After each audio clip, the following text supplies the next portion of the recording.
On today's video, I just want to talk about pedigrees. How important are pedigrees and how much emphasis shall I put on a pedigree? That's an extremely important question in today's American pit bull world. Reason being, I think a lot of people put way too much emphasis on a pedigree. There's way too much talk on the internet about different dogs that are in pedigrees of particular dogs, and I think there's less emphasis being put on the actual dog that's owned by the people that are either making videos on YouTube or are on platforms or different ways to communicate there on the internet. But I think pedigrees are important, but pedigrees only bring half the story, or maybe not even half the story. Let me tell you what I mean by that. Pedigrees are, in my view, are just a way to know the percentages that you might have of succeeding in owning a great dog. So let's say that Zephyr's pedigree is rich in different bloodlines. Let's go. Different bloodlines, and is rich in, let's go, with certain dogs he doesn't want to obey. He's very stubborn when it comes to him wanting to go somewhere. That's one of the things you're going to get with these game bred dogs. So anyways, back to the pedigrees. Let's say the pedigree is rich with individual dogs and rich with individual breeders that have created these bloodlines in the past. All that gives you is a high percentage that your dog was bred correctly, and that your dog has these dogs and this bloodline in his genetic makeup. But it's really like a treasure map. You can have a treasure map. Doesn't mean you're going to get to the treasure. It just means you have a map. So you have a possibility of finding a treasure, but there's no guarantee. There's absolutely no guarantee that your dog is going to be a great dog. Your dog's going to be a game dog. Your dog's going to be a good producer of good quality, sound, human-loving dogs. You have to have the actual dog and look at it with honesty. Look at your dog, see what kind of dog he has, see what kind of attitude he has towards humans, see what kind of trainability your dog has, see if he's intelligent, see if he's athletic, if he's intense. If he's not any of these things, then your pedigree doesn't mean much, and that's the second part. You shouldn't put that much emphasis on a pedigree. Now, I know that a lot of people sell just according to pedigree. They don't test for health, they don't care about temperament, they don't care about other qualities like intelligence and, let's go, like intelligence and other things that these dogs are supposed to have as far as their consistent genetic makeup. And so that's a sad thing. Don't put too much emphasis on a pedigree. Again, it's just a way to have a good idea and a possibility of having a great dog. There's no guarantee in it. Now, the pedigrees themselves, let me talk about that a little bit. The pedigrees themselves, look, they could be accurate. There's a chance that they're not accurate, only because the registries, there's no way to be absolutely sure that the registries are doing their job and that the pedigrees are absolutely accurate, and there's no hanging of papers and there's no shady, unethical stuff going on. So, but in my eyes, you need to trust a pedigree at some point. Otherwise, you're going to be dealing with unpapered dogs, and then you can't trust anybody because it's just word of mouth. And so it's what we've got, and deal with it.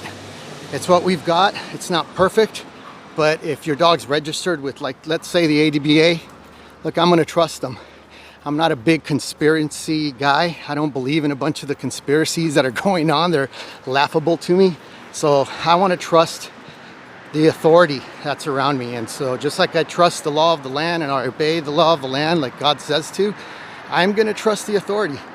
And if they're the authority right now and they're the dominating registry, I'm gonna have faith in that. So keep that in mind. when you're dealing with your pedigree and your registry. You know, that's all you've got. And so otherwise you're going to have dogs that are not papered, and that's fine. If you don't care about a pedigree and you don't care about let's keep going, let's go. You don't care about a pedigree, you don't care about your dog being registered because you are purposely breeding, meaning you're breeding with a purpose. You're breeding because your dog is used for a specific purpose under your total control or your friend's control or close friend's control.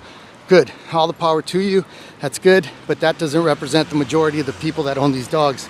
I think it represents a very small number of people that can actually do that. I think that's great, but I'm talking to you if you're the kind of person that wants to have a purebred American Pit Bull Terrier and wants a registered American Pit Bull Terrier and wants to keep doing that, wants to keep breeding them according to good pedigrees and good bloodlines.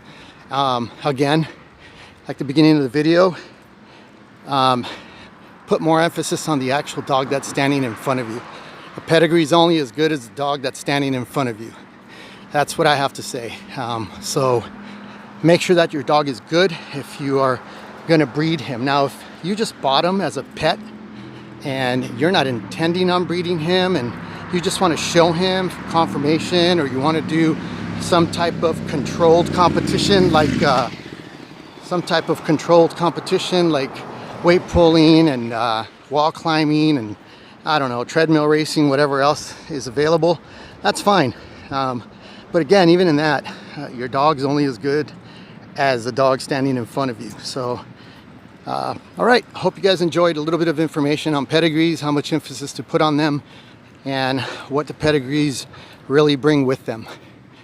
All right, guys, know them, love them, and raise them responsibly. Right, Zephyr? Good boy. Good boy. So here we are again with Zephyr after about 2 miles of running. It's pretty hot out here tonight. And as you can see, it's completely stretched out. He's pulling solid, non-stop. Very hard to hold the rope with him, but it's all right. Another thing I just quickly wanted to say is most of the dog owners out there, if you have a pit bull, and I don't think this has ever been said, but you should be in good shape too, is you have to be able to run these dogs. I mean, you can run them on a treadmill, but you should be able to go out and be active with your dog. You know, not all the exercise and the cardio that your dog's doing should be done on a machine in an enclosed environment. These dogs thrive on being stimulated. And so if you want your dog to thrive and be healthier, get him out there. Get out there and run with them. It'll get you in better shape and it'll qualify you more to be a good handler, to be somebody that can manage your dog in a much better way. So most of it here is uphill, what we've got here with Zephyr. And so I just wanted you guys to see the intensity of this guy. He's just intense. He's nonstop. He's got great air. And I don't have any more left in me. I wish I can do 4 or 5 miles with him, but I can't hook him up to my bicycle because if he happens to dart sideways, I'm going down. That's the honest truth.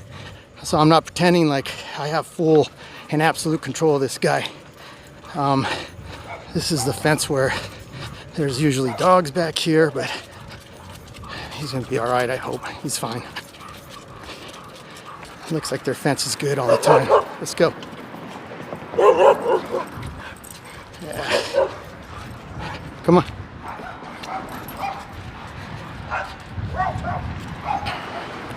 So as you can see, he's pretty intense. Still wants to keep pulling. Wants to keep pushing hard. Even though we're doing a few miles in this heat, he's doing great.